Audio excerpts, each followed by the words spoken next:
And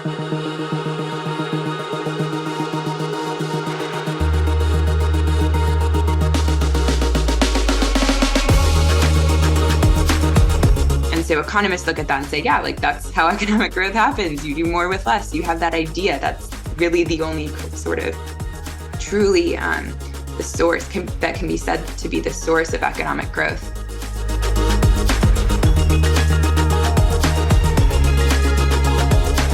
Welcome to Acton Line, a product of the Acton Institute for the Study of Religion and Liberty. I'm Eric Cohn, executive producer. In this episode of Acton Line, Dylan Pahman, Acton Research Fellow and executive editor of the Journal of Markets and Morality, talks with Dr. Clara Piano, assistant professor of economics at Austin Peay State University, about her recent paper, Familial Liberty, Property and Family in Late Scholastic Thought, presented at Acton's third annual academic colloquium. Their wide-ranging discussion spans a host of relevant questions, such as, what is the connection between family and property? What insights do late scholastic theologians have for us today? And what does modern pro-family policy get wrong? You can find additional resources in the show notes for this episode, as well as find previous episodes of Acton Line on our website at acton.org/actonline. And if you like this program, you can help us reach even more listeners by sharing it with a friend and leaving us a 5-star review on Apple Podcasts. We welcome your comments as well. Acton Line is available on Apple Podcasts, Google Podcasts, Spotify, or wherever you listen. Hello and welcome to Acton Line. My name is Dylan Pahman. I'm a research fellow here at the Acton Institute and executive editor of our Journal of Markets and Morality. I'm joined today by Dr. Clara Piano, assistant professor of economics at Austin Peay State University. Her research focuses on family economics and law in economics. She also serves on the editorial board of the Journal of Markets and Morality. Clara, thank you for joining us. Thank you so much for having me. So, you recently presented a paper titled Familial Liberty, Property and Family in Late Scholastic Thought at our third annual academic colloquium here at Acton. I'd like to dig into the details since that title alone involves quite a lot. But let's start with this. How did you come upon this topic? And, what is your personal history with this research?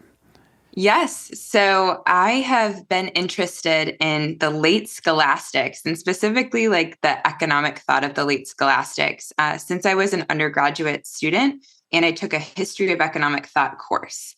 And what happened is I realized in writing another paper, it was just really focused on their economic discoveries. But I realized that there were these unique approaches that they took to arguing for property rights. And sure enough, when I would dig into the literature, they're, quoting Aquinas, they're thinking about their context with specifically the discovery of the, quote, New World and a lot of the conflicts that went on there. And I really think the way I frame it in the paper is sort of uncovering a different argument for private property that's unfamiliar to the one that we usually hear about, at least our economic students are taught in our textbooks, and has sort of come through more in the property rights literature in economics. And this argument from the late scholastics and Aquinas really focuses actually on the family and the use of private property as an efficient thing in society that helps us fulfill our obligations to one another. So most people today date the beginning of modern economics with Adam Smith. As you mentioned, in recent years, the late scholastics have received significant credit and attention for anticipating some of the major principles found in his Wealth of Nations. But you kind of touched on it a little bit, but who were the late scholastics? What did they know and what didn't they know about economic science as we know it today? The late scholastics were a group of professor priests. They were Dominicans, Jesuits, even Augustinians. Just they came, a pretty diverse group from school, like a school of thought perspective. And they were teaching and writing in 16th century Spain. So at this time, there was a lot of trade going on with the New World, and there was also the Spanish conquest of the New World in the Indies. And so they were really concerned with a couple of things. They were concerned with kind of international law. So the founder of the school, Francisco de Vitoria, who was trained at the University of Paris and really brought over scholasticism to Spain, he wrote a lot and is sometimes been called the father of international law because he's trying to figure out these questions about what does it mean to conduct a just war when you've just discovered, right, this new land, these new people, and things like that. And so you find some actually really interesting and robust arguments for private property there. He's arguing that the Indians, the native peoples that they encountered, have rights to private property, even though they're not Christian, even though they're not, maybe they seem a little bit uncivilized, all of these things. They still have a right to private property. And then you also have other thinkers who are really focused on giving advice to merchants trading in the New World. So one of the ongoing conversations that was happening both in the classroom and in the confessional. So Catholics are supposed to go right into a confessional and confess their sins regularly, and usually receiving some advice about how to avoid these pitfalls in the future. And so you find actually a lot of this these economic discoveries, I think is the right word for it, because they are talking about both private property, but also where sort of prices come from, where money, the role of money in society, inflation and things like that, the quantity theory of money. And you find some of this in handbooks for confessors and handbooks for merchants, sort of aimed at business ethics. So they weren't setting out to do economics for sure, right? And definitely not in as conscious of a way that like Adam Smith was contributing, right, to asking about the wealth of nations. But they ended up using economic principles to justify some of their ethical conclusions, to make sure that they were really giving, good advice to these people. Some of their teachings, I should say, some of their writings actually got them in trouble with the king. So they are also an interesting case and I guess part of this legacy of economists to give advice that sometimes people don't want to hear, right? So that sometimes can be unfriendly and landed them in prison sometimes. So that's the school. Yeah, I think Juan de Mariana, for example. Yes. Yep. Criticism of devaluing the coins. Early analysis of inflation and why it's a bad thing. I think a lot of people today, and perhaps a lot of economists themselves, think of economics in liberal, individualistic terms. But the economist Frank Knight pointed out, and the nature of the case is the quote, liberalism is more familialism than literal individualism. Some sort of family life, and far beyond that, some kind of wider primary group must be taken as they are, as data in free society at any time. So what did the late scholastics get right about the relationship between family, private property, and economic analysis? And do you see their insights continuing in the discipline after Smith or receding out of focus? Yeah, no, that's really an important point. So I think that even just from a merely economic or just a practical perspective, they were kind of closer in their writings to like the common man, you could say. And so they saw just in the lives of probably their parishioners and the people that they were teaching, the necessity of relying on other people. And so that's obviously going to entail family obligations. And that's one of the reasons like we identify the necessity of the family unit. But one of the important things that they also saw, and this is Francisco de Vitoria made this claim, and this is actually the quote that got me kind of down this path, was that the right to provide for your children is so strong that actually that is why private property exists. And so he was saying that is why you could, even if you're not personally starving, but your child is starving, you could take some bread or something like that. And there's an argument going on, and this is a long tradition actually in Christian thought, right? The idea that the right to private property is not absolute, which makes no sense if you think about it for a second anyway. I don't think anyone really holds this seriously. is meant to preserve life. It's meant to provide, right, for ourselves and other people, the needs of our dependents. And so they took that really strongly, and that definitely shows up in their teachings in that way, for instance. But a really interesting way that they thought about private property and kind of its social functions was to identify it with some virtues. So specifically hospitality and generosity. They said, well, if you don't own a home, hospitality is kind of hard, right? You wouldn't necessarily be limited, right, in your ability to practice some of these virtues. And so we really need to pay attention to this. And then finally, another thing that they said is family obligations also should sort of temper our judgment of other people, their use of property, et cetera. So Francisco de Vitoria, while he says it could be right, it could be you have a natural obligation to take food if you absolutely need it to feed your children. You can't necessarily trust people, though, he would say in the next sentence, to look at someone's life and say, oh, they have too much property, so I can take some for myself. And the reason he gives is that they might have a lot of children. So he sees that there's this just very natural, right? It's kind of everyday, this common sense connection between private property and the family.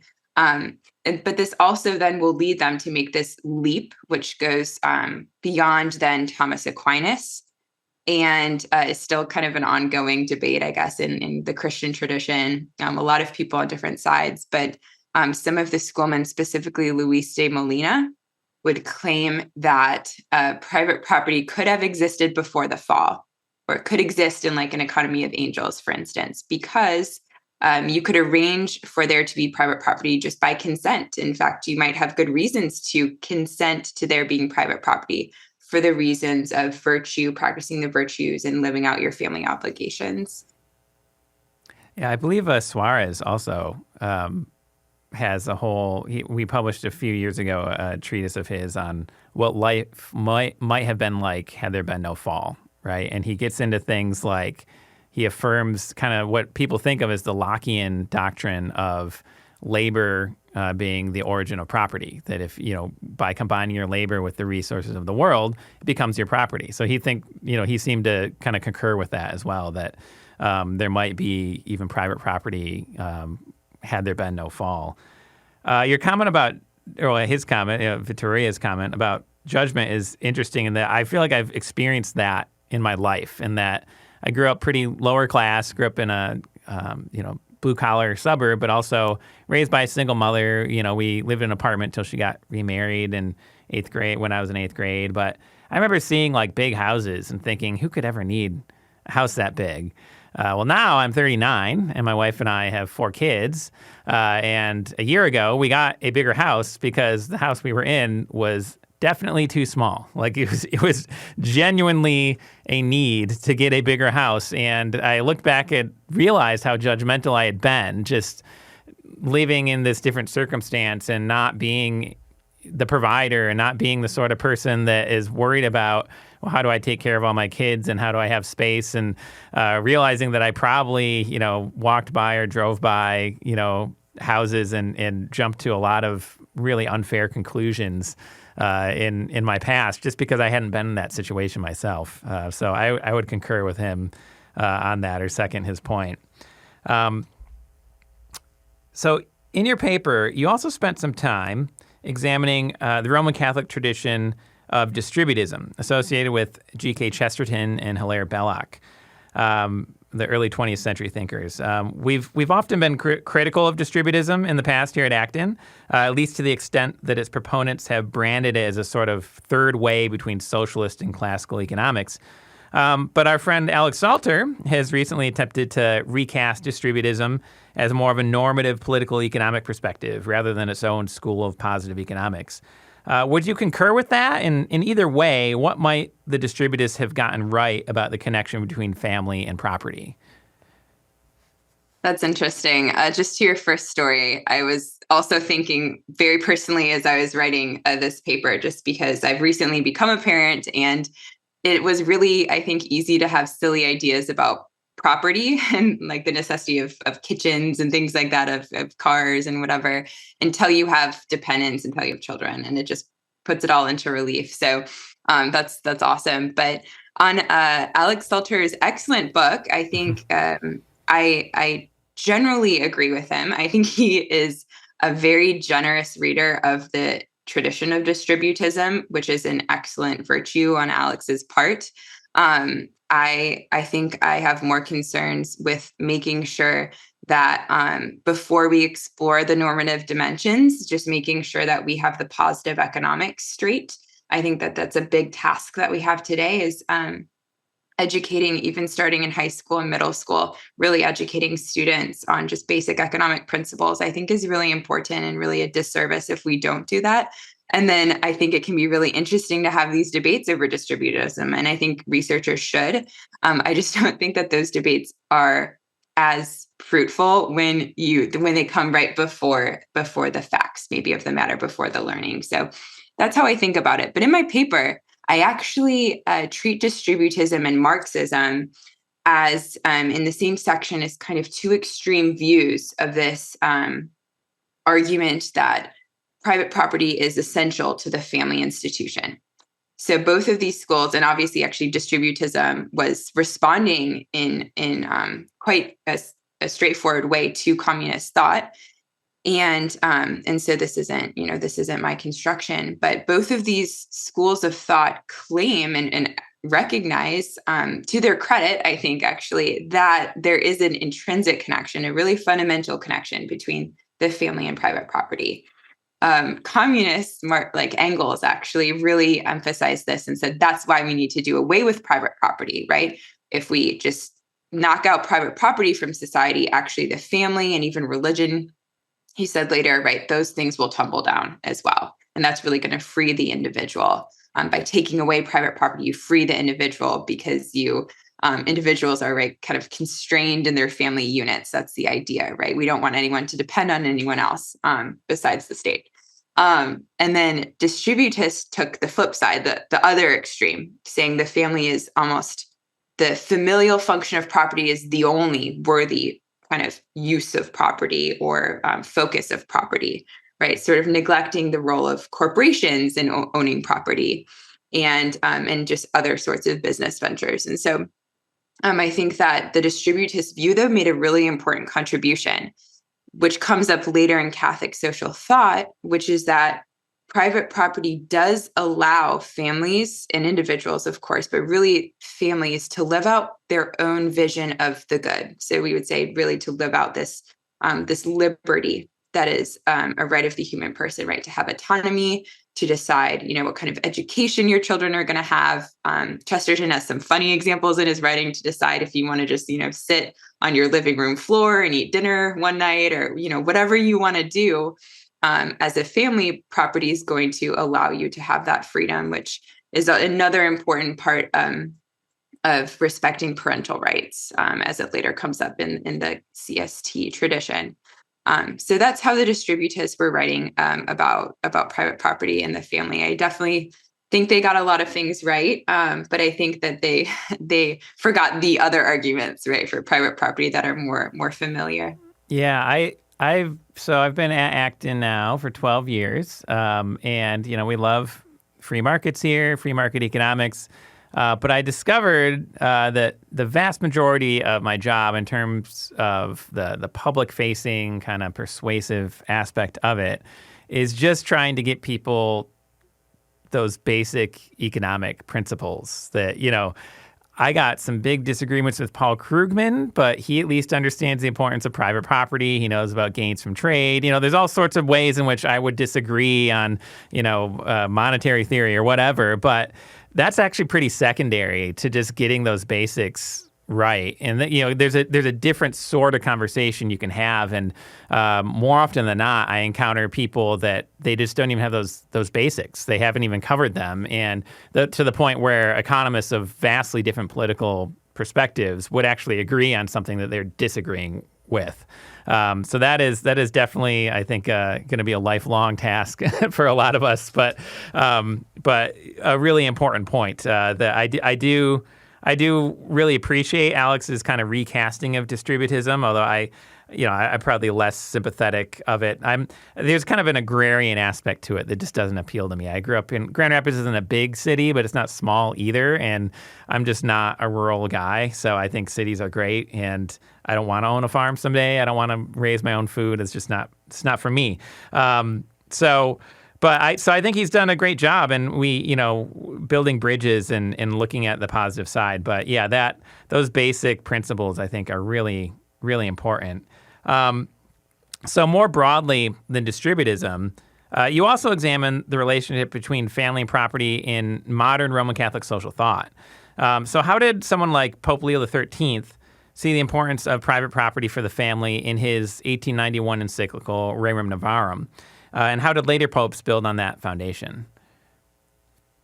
Absolutely. So private property has a very important role in Catholic social thought and Catholic social doctrine as well, which is actually unique because a lot of times the church, I think rightfully, is hesitant to comment on issues of economic policy or social policy, because these things can be just matters of prudence, right? And really context dependent and not necessarily issues of doctrine or even discipline. But private property is actually kind of above this. And so Rerum Novarum comes out very strongly and says, this is part of the natural order. Private ownership of material goods, part of the natural order, meaning, this is designed by God actually to fulfill this thing called the universal destination of goods, which is that the purpose of all of the resources and the talents we have in our persons is to serve the needs of ourselves, right? To provide for ourselves and our dependents. And so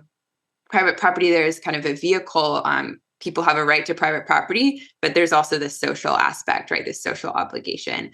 The quote that I always find really striking from Rerum Novarum, and that made me realize that it's the perfect sort of picking up of this tradition that was started by the late scholastics, is that Pope Leo the Great will say that it's the most sacred law of nature that a father should care for the children whom he has begotten. Mm-hmm. And I think that's really strong language, and that's also I think just gets right to the heart of the role of private property, which is that of course you can't provide for someone, right, if you don't have the means to do that. And interesting later developments, John Paul II does a lot of this in his encyclicals. Will say, we shouldn't have too constrained of a view of property. Property can actually be, and we recognize this, right, in like finance too, or economics, it could be tangible or intangible. It could be something like human capital. So it's not that you have to own, right, the farm, right, yeah, or the land. Thank goodness, right, because I would be horrible at that as well. But it's that you have your human capital, or you have certain talents, or you just have intangible assets, right? You invest in other companies or things like this, right? It's the stock market. And that's also another way that you can provide for your family, for your children. And so I think a lot of times the task of Catholic social thought has been to sort of keep impressing upon, right, the faithful, the Catholics, right, the importance of private property as the economy has changed so much, right? Because it really has changed since the 16th century, of course, since the 18th century, right? Since the 20th century. And so how do we still articulate and still understand the importance of private property in an economy, for instance, where, again, most people aren't going to be owning a lot of land, but they might be engaged in really valuable service occupations, right? And so making sure we're staying updated there. So that's a little bit about, in Pope Leo, Rerum Novarum, Centesimus Annus, and some of the other John Paul II encyclicals, you find this. But it's definitely a common thread. It's also in the Compendium, and it's also in the Catechism. So those are two kind of, really important handbooks for Catholics. And so you do find really strong support for private property there. And not only because the more kind of common argument for private property, which is that, we would compete in violent ways if we didn't have private property, but really because of the social aspect, this familial aspect, which is that because it allows parents to fulfill their duties, right, to provide, and they'll list the duties explicitly, providing an education, right, providing shelter, and actually raising them in the faith as well. And so this is a I think, a really important thing not to forget as we start thinking about, right, the importance of the family in society. Yeah. So you mentioned John Paul II. He spoke often about the need to promote a culture of life in opposition to what he saw as, a prevalent culture of death in the world. What did he mean by those terms, and where would modern economics fit into this, specifically with reference to the family and private property? That is a great question, and I've always loved this phrase from John Paul II, but I have never written about it, so I'm going to give you just my impressions and Great. kind of my reflections. Yeah. So the way I see, and because I'm an economist, and I believe my vocation, professionally speaking, right, is to teach and to do research in economics. The way I see that dovetailing with economics is actually is in a couple of ways, both spreading sort of the intellectual life, of course, is part of building a culture of life. So I think that that's an important aspect, but also because I think there are a lot of ideologies that, again, are not built on sound economic principles, which means that they're against common sense and that they can't stand in reality, but they still can exist in the mind, right? So there's a lot of ideologies that are anti-human and kind of encapsulate this culture of death. And this might be straightforward, or this might be just really obvious. So a really obvious example would be kind of the idea that there are too many people in the world, or of overpopulation, or this, something like we need to involve ourselves in other countries to reduce their populations, which is absolutely something that the United States, for example, has been involved in the past. And so I think that one really important thing that both Catholic social thought and economics has been pretty united on is that there is not an inherent competition between human life and economic growth or economic prosperity. In fact, there's a very strong connection and complementarity. So we know that the source of economic growth is the human person. And I think John Paul II, to get back to even his personal experiences with communism, I think really understood this at a visceral level, that human beings have the ability to be fruitful and to multiply. And this can mean, using your mind to be entrepreneurial, to start new endeavors, to have ideas for ways to do more with less. And so economists look at that and say, yeah, like that's how economic growth happens. You do more with less. You have that idea. That's really the only sort of truly the source that can be said to be the source of economic growth is the human mind that's free to experiment with these things. And so I think that that's partly what I would say, I think, is the overlap. And I think out of all the popes, John Paul II especially, again, because of his experience of living in a situation where there was not private property rights that were respected, also not religious liberty rights that were respected, or familial rights that were respected, he had a really special appreciation for all of this, and a really special appreciation for the way that all of these things, and so this speaks to Acton's core principles of religious liberty and economic liberty, they all work together. Like you don't get religion or the family without private property. Engels knew that, right? John Paul II is saying this, right? Everyone's saying this. So these things are all really connected. And I think the nexus actually does come down to something like private property in a just a social in kind of a legal way. I think private property is just so important for all of those things. So yeah, it almost answers my next question already. But there are people. The Marxist example certainly was the experience of John Paul II growing up in Poland during the Cold War. But there's also people on the libertarian side who don't maybe get they might understand the importance of property, but not necessarily the importance of the family. What is it about these schools of thought that lead them to miss this important connection between family and property, right? Because you think if you love property and its purpose is the family, you should be supporting both, right? And vice versa. Or do they maybe understand it, but they judge it to be a bad thing instead of good, such as Engels, as you mentioned. it seems intuitive to me. You mentioned that it's common sense, and I'm sure many of our listeners probably feel the same way. But, how is it that some people just don't get it? Why is it that this is something that, this basic, common sense principle, but even this basic teaching of economics that private property is useful, is good, that it's foundational from a religious side for, the autonomy of the family, the responsibility of parents to care for their children. How is it that some people just don't get that? Because this is something that keeps coming up, right? It's not as if Marxism had its try and now people are like, oh, that was a bad idea. I wish that were the case. I don't know why that isn't the case, but somehow it isn't. So what's your read on that?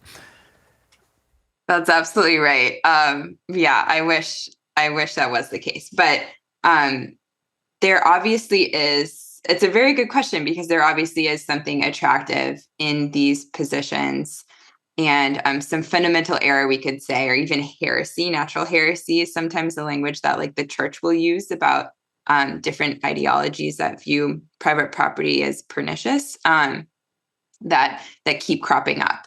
And so I think there are a couple of reasons. I think it's probably right that very few people genuinely dislike private property and like the family.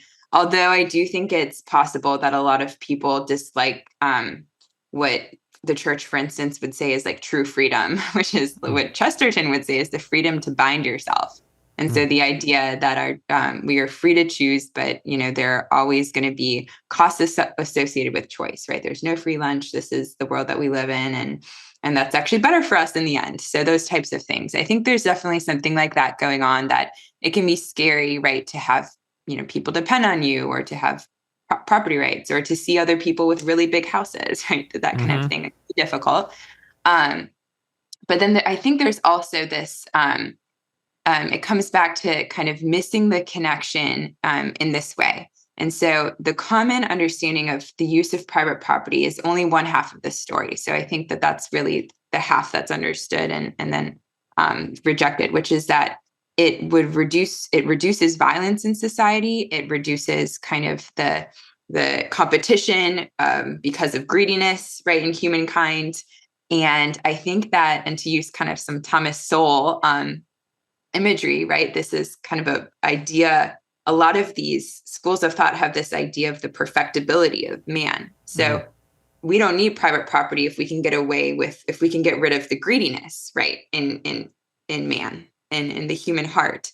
And so if you think that, then maybe, and you think that that's the only reason you have private property, then maybe it makes sense, right, to then just focus on the source of the problem, right?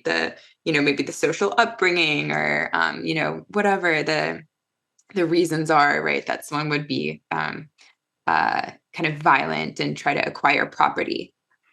But that's why I think sort of the familial argument for private property comes in a really important way, which is that there's another reason we have private property that doesn't require us to believe that mankind is fallen. It's actually kind of a knowledge argument. It's the fact that things, and this is Aquinas actually who explained it this way, things are just going to be ordered more efficiently when each person has his own responsibility. And we can see this really clearly in the family, especially because the disconnect, the difference between the knowledge that I have of the needs of my daughter is so different than I would have of the needs of anyone else's child, then it makes so much sense, right, that I care for her needs, that I'm the one who's tasked with caring for her needs. But we can think about this in other ways. And so some of the late scholastics would even say, in the same way that we care for our, country, we love our country because it's our country and we know its flaws and imperfections, but we're better at running our own country and caring for our own, issues than anyone else, right, from the outside. So it's this knowledge argument. And I think that is an important thing to recover in this discourse, because it's very hard to get around, right? You can argue maybe that men can be perfected, but we know that there's going to be limits to our knowledge. That's just something that, really you can't get around. And then I think that it's important to recover also an appreciation for really the function of the family and society, that it's not just a nice accessory, right, that I have, like, oh, it's really nice. I had this really big wedding and, now it's really fun because I get to, you know, you know, own a house and do all of these types of things. But really the really important role that family members play in society, and especially that parents play in society, I think there's an increasing appreciation for this with the conversations around pro-family policy. But really understanding that they are the function that allows for caring of dependents, right? So caring of the poor, right? The babies, right? Who really have no way of caring for themselves. And the importance of that efficient activity that goes on in the household of parents caring for their own children. I think appreciating those two things, again, that familial argument for private property is never going to be a panacea, but I do think would at least allow more people to appreciate the role of private property. Yeah, I always think of how when our oldest child was born, my wife and I looked at each other and we were like, what were we doing with our lives, right? Like we suddenly realized how much free time we had on our hands that we had been squandering. And suddenly I was like, well, I better finish my master's degree and I better make a career out of this job. And I bet, you suddenly have this amazing motivation to be productive. And I think that's one of the mistakes behind the overpopulation. There are people who pushed, population control, who were perfectionists. So like Julian Huxley in the UN in the mid 20th century was actually a prominent eugenicist. And I believe he coined the term transhumanism. So he really believed that people in, humanity could be perfected in some kind of scary ways. But there's also people like, Malthus, from whom we get the term Malthusianism, he was a pastor. Like he wasn't talking about, using even birth control or abortion. He was like, well, we should just get people more educated because then they'll wait before they have kids and then there'll be fewer kids and they'll, this sort of thing. He was living at a time before the sort of agricultural production that we enjoy today. So it made a little more sense in his time.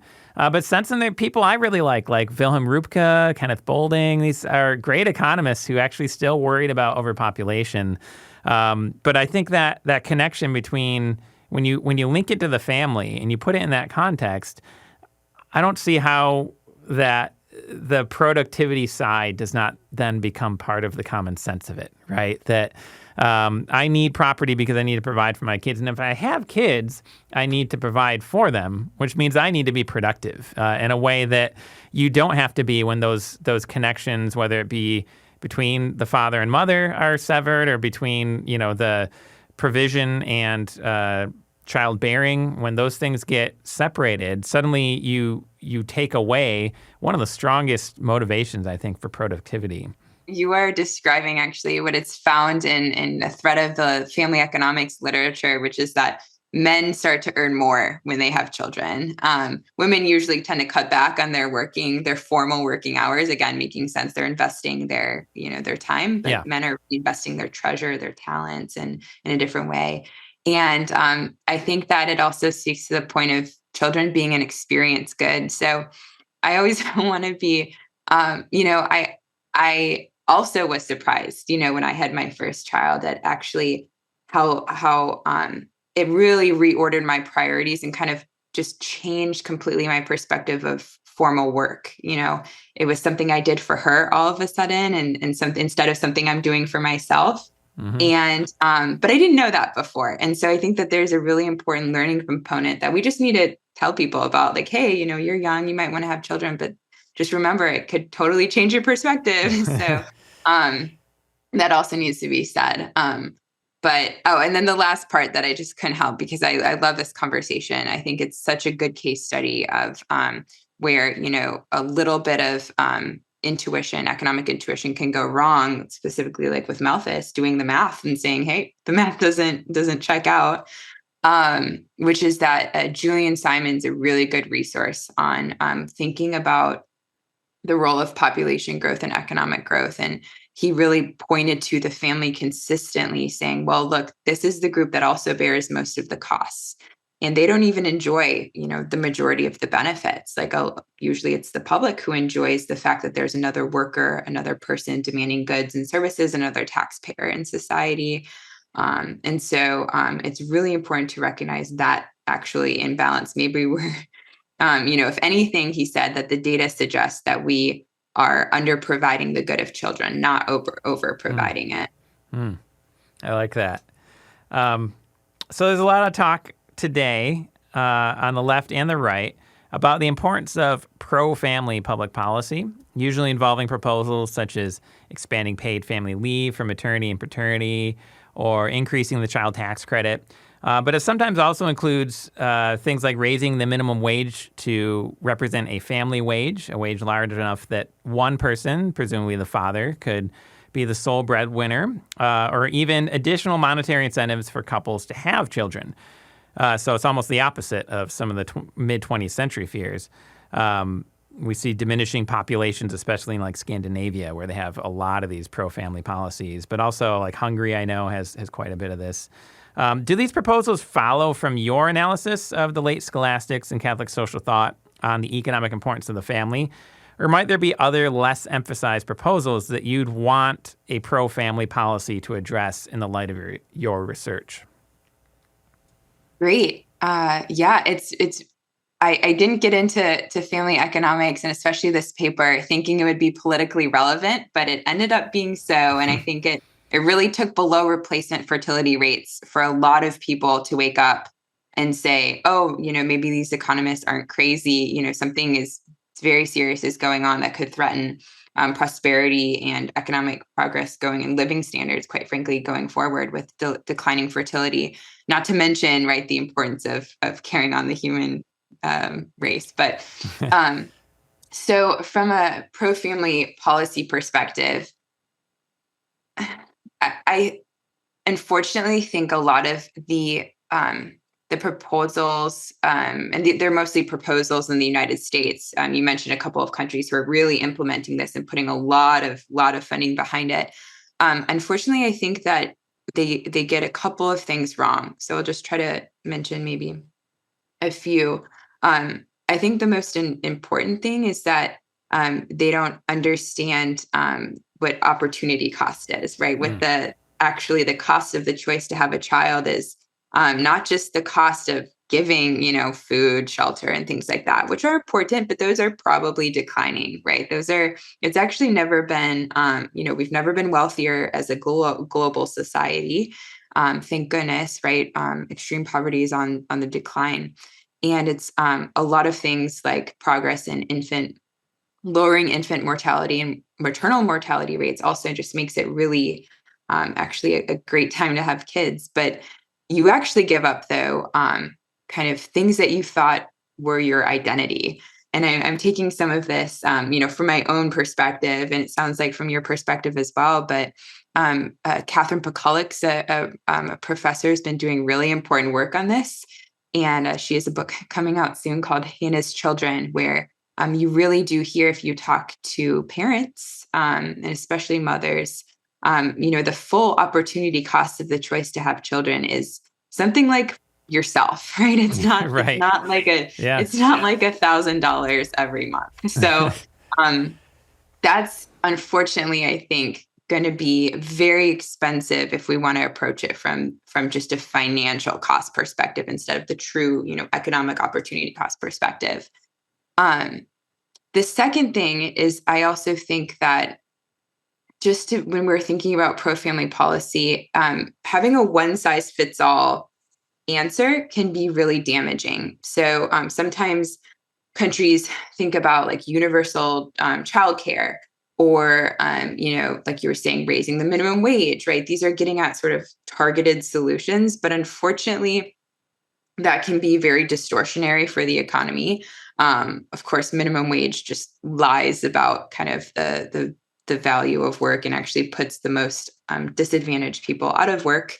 But I think that in my own research, I've really tried to focus on, I have this paper with Lyman Stone, who's a demographer, in Canada, and we look at economic freedom and the fertility gaps, the relationship basically between economic freedom, so private property rights, things like labor market freedom, right, choice in work, things like that, and then the fertility gap, which is the difference between how many children a woman will actually have, that total fertility rate, and then how many women she says that she desires or would be happiest with, which you could get from survey data now. And it's actually really interesting. Fertility desires are above replacement, in some cases much higher. And so we know that something is going on. Like there are things, I think, that are keeping families from achieving their fertility goals. But I think it's more of this broad approach, right? Respecting private property, as this paper shows, and as that paper showed, that when you have more economic freedom in a state, that's associated with narrower fertility gaps. So more women achieving their fertility goals and having higher fertility. So I think that really remembering, right, any policy that weakens private property rights is probably just going to be, right, giving with one hand and taking with the other. But if you have more of a one-size-fits-all solution, which is just strengthening private property rights or strengthening economic freedom, which could be, allowing parents to match with work that might be more flexible, right, for them to fulfill their family obligations, then I think that there's more promise there. What else? Oh, and then the last thing I would say is that it's also really important to recognize the cultural messaging around these things, and that's harder to measure and to get at from sort of your classic empirical perspective. But I think that there's really good work going on. The Institute for Family Studies, for example, has published some of this on their blog, but there's a lot of things that suggest that messaging really matters. And again, the fact that children are an experience good, the fact that it's not like nannying other people's kids, right? It's totally different when you have your own child. And also the fact that peer effects in fertility really matter. So your community, the people you surround yourself with, actually their fertility is pretty predictive of yours. It's also really important, I think, moving forward, maybe freeing things like having more educational freedom and allowing parents to pick schools that will surround their children with peers who have the same values as them. And then also religious freedom again. And in those religious communities, we know that more religious people do have higher fertility. And so we really need to dig into that and understand why and try to explain why and see what's going on there. Yeah. So Claudia Goldin won the Nobel Memorial Prize in Economics for 2023 for her analysis of the history of women in labor markets. Some traditionalist religious critics of feminism today might contend that what some see as the advancement of women in our economies and the rise of the two-income household, and I would add, has come at the expense of the family. Now, you're both a wife and mother and an economist. You have a profession. And I will add that my wife, mother of our 4 children, owns and runs her own business. I'm very grateful for her income. I can tell you that. I think it's a good thing for our family. But am I wrong about that? Is our current culture of work implicitly anti-family? So this is great. I think in some ways, yes, and in some ways, no. So I think part of the discussion about that comes from sometimes even like we were talking about distributism earlier, more distributist areas in society or different ways of thinking about this, more agrarian, sometimes get just history wrong. And it's very true that, and you can see this in census data, for instance, and there's been a lot of work on women working over time. Women were absolutely contributing in a lot of ways in the formal workplace to their households far, far back into time, like since we've been measuring it with censuses. And so the idea that there's this really, really like I don't want to say it's this is probably the right word, a specialization that's just very extreme, where the wife quite literally stays home, and then just does work around the home and cares for the children, which of course is very backbreaking labor sometimes. And then, the husband will then go out right into the world and do work there. That's only something that's existed for a short period of time. That's really something that we see in the data in countries when they get to sort of a middle income sort of GDP per capita level. But then as we get into more advanced economies where women can contribute their time and talents, right? 1/2 of the whole adult population can start to really contribute their time and talents to serving others in society, even beyond their children, especially with service sector jobs that don't require as much brawn, but more brain, then you see more women go back into the formal labor force, right? So first of all, I think it's really important to get the history correct. And Claudia Golden has done fantastic work. I am a big fan of her work in correcting that narrative as well. But another thing that she points out, and she has a great book out called Career and Family that I would recommend to any listener, which looks at the phenomenon. It goes through 5 generations of women and their relationship to family and work, and how sacrifices really were made and in a lot of ways for the previous generations of women, but how women have realized that there's a biological clock. They're becoming better educated about a lot of those things, thank goodness. And a lot of work is becoming more flexible, temporal flexibility. She's discovered that it's really important to women to have temporal flexibility in a career, and that this can allow women to kind of achieve, right, both things. But the one thing that she says, and I do kind of tend to agree with this, that is pretty antithetical in the working world to family life, is this thing called greedy work, which she says is just those professions where you just have to devote your whole self, right? Again, coming back to like really deciding what your identity is and your self is, right? There are some professions, and you really can't get away from that, that you really just have to devote your whole self to them. And actually, the Catechism recognizes this. So the Catechism says this explicitly, and I find this very important actually in today's conversations about fertility, because I don't think it's right to tell everyone, right, that they should have children. Some people are called to devote themselves to their professional careers and actually forego family life. And that can be a very noble calling. And we should recognize that. And we should not try to, really shove kind of these jobs that just can't be done in any other way, right, into these molds. Again, these one size sort of fits all solutions, right? Mm-hmm. So there are certainly some jobs, right, that I wouldn't be able to have, as many children as I would like and be as open to life if I had them. And then I would have to make difficult decisions. But luckily today, and I just am always so grateful. I really do think it's, in a lot of ways, it's never been easier to be a working parent and have children. Yeah, your point about certain professions being incompatible with family life. The church invented monasticism, right?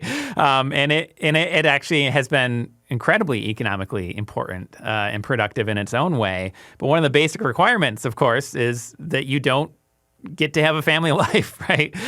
So that's a really good point, a good kind of counterbalance, I think, to going too far in the other direction. I've basically one last question. I'll do 2 last questions, I think.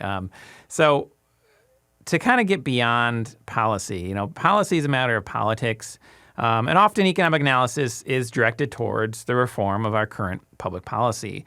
But the family preexists the state, and society as a whole can't be reduced to the state. In fact, that's the definition of totalitarianism when people do that. So what's the relation between familial liberty, as you've called it, and political and religious liberty? And I think you've already touched on some of this. What are the implications of your research for advocates of a genuinely free society today? Yep, this is really important. So some of my previous research has focused on the case of Soviet Russia. So I'll probably touch on a little bit of that in my answer, because I think that's a really good example of sort of genuinely trying this Marxist ideal of no private property, no family, and no religion. And then actually trying to reverse course and trying to incentivize family life and childbearing without property and religion, and finding that that doesn't work. So I think that the connection is something like private property is this form of both familial liberty, and I don't get into this as much in my paper, but also religious liberty. So just like families need private property in order to make their own decisions, to chart their own course, right, to provide for their dependents, we can think of something like monastic order is a great example of this, right? They don't have, dependents in the sense of children. They forego those goods, but instead they care for other poor in society, right? They're really often focused on something like, the works of mercy, caring for, maybe the disabled or the sick or something like this, or just educating the ignorant. And so the idea here is that those organizations, while they're not properly, but families, they're corporations, and they also do need private property to function. And so it's really important for them to be able to provide services, right, to build those hospitals and those schools, and to do so using their productive resources, right, and to have ownership of those resources and trade them if they so desire and invest in them. And so I think that there's a really just fundamental connection there with private property. And then I also think there's this connection with the family and religious organizations being just always inherently a little bit in tension with the state. So a little bit, and rebellious isn't the right word, but there's always going to be this split loyalty. So the idea that, and the Soviet Union really struggled with this. We want people to be completely loyal, right, to this totalitarian state, which means they cannot, right, have anything that they place above this. They can't care more about like their father, for instance. The sons should be willing to send their fathers to prison if they say things that are, anti-communist. And so really encouraging this very divisive sort of whispering, right? There's this book called The Whispers that really puts this into vivid detail, this sort of tattletaling on each other to the state. And because of that, I think there's this competition, right, between the state, the family, and religion, especially because sometimes we can think that states can provide some of the goods that families and religious organizations provide, right? So why does the monastic order isn't, I guess, the right, why is that religious order running that hospital when the state could, open a hospital? Why don't we have universal healthcare or something like this? And similarly, why are parents, right, burdened with all these responsibilities of caring for children? Why don't we have universal childcare, right? And that's a pretty competitive relationship if you just think about it economically, because providers of goods and services are always in competition. And the family does have the advantage, the comparative advantage in providing certain goods, but other goods it does outsource to religious institutions and the state, right? So the family, for instance, might not be the best institution to provide for a child's education at a certain point, right? So you outsource that to other organizations. But I think it's really important that we keep all of these institutions and the functions of them, right, distinct in our mind, and understanding what really the role of each is supposed to be in a free society. And then just to close with, again, the example of the Soviet Union is so instructive here. And just looking at the numbers is always shocking. At a certain point, after, disincentivizing family life and religion and, saying it's all hogwash and restricting your freedom, all of this, Stalin realized that there were these grave sex imbalances. So a lot of men had died in the war, or been, through his great purges, or sent to the gulag. So there were too many women. Mm-hmm. And then also there were just not enough births. There was a declining population. In fact, he tried to get the census, done over. You could think of China, sometimes you want to see the right numbers, but he realized that there was declining population, and decided to try to incentivize childbearing with cash benefits, honorary titles, things like this. And none of it worked, right? And really the only places that retained their fertility were actually sort of the Muslim satellite states. which had also been able to retain their religious practice because they just hadn't been targeted as explicitly as something like the Russian Orthodox. So I think that knowing history can be really important for answering these questions. Yeah. Yeah, it reminds me of, I like to bring up, as far as religion and property, the Edict of Milan was actually not the first proclamation of freedom for Christians in ancient Rome. There was one in 311 by Constantine and Licinius. But nobody remembers that one. The church doesn't memorialize that one because the difference is, and it explicitly says this in the Edict of Milan, the Edict of Milan acknowledged the property rights of the church. It is from that moment forward that Christians considered that themselves to finally be free in ancient Rome.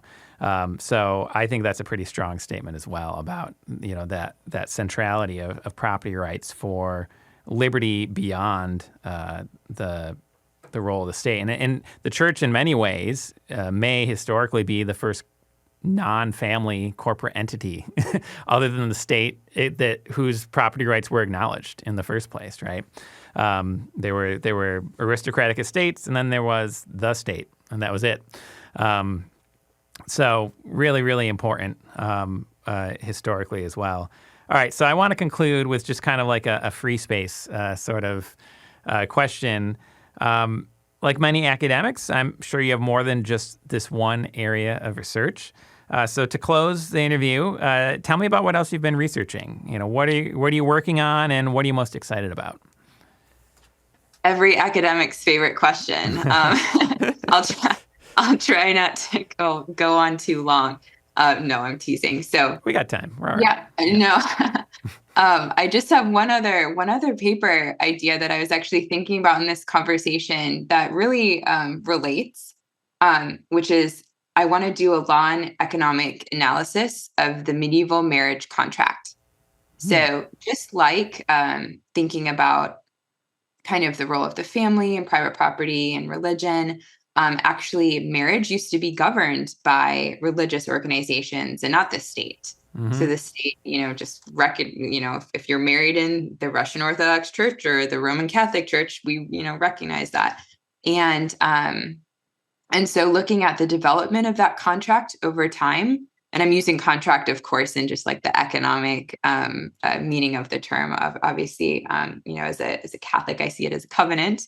But looking at the development of that really document and how that changed from the Roman period throughout the medieval period and then afterward, and it really sort of solidified in the medieval period.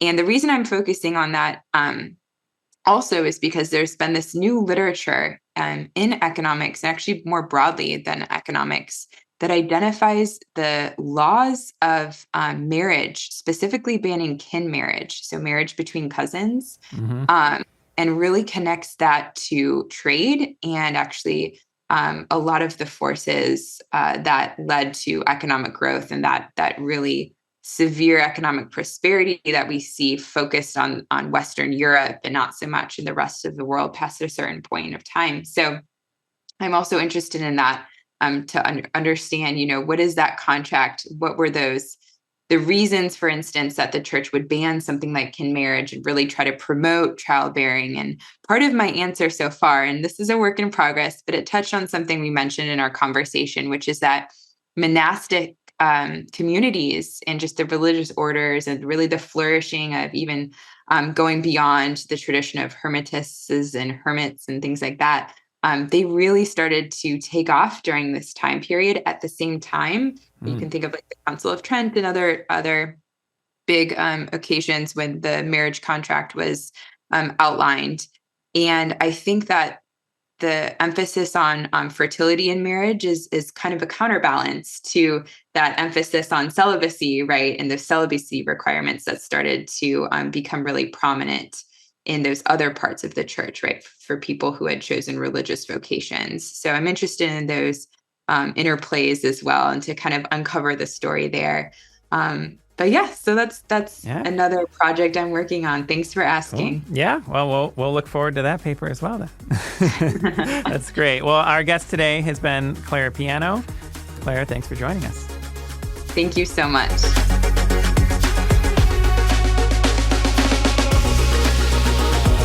As always, thank you for listening.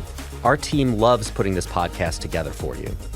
It's encouraging to hear from our listeners. Feedback is incredibly important to us because it lets us know what you'd like to hear more of, including the kinds of topics you're interested in most. If you have comments, feedback, or ideas for a show topic or interesting guest, you can email our team at producer@acton.org. Until next week, for Acton Line, I'm Eric Cohn.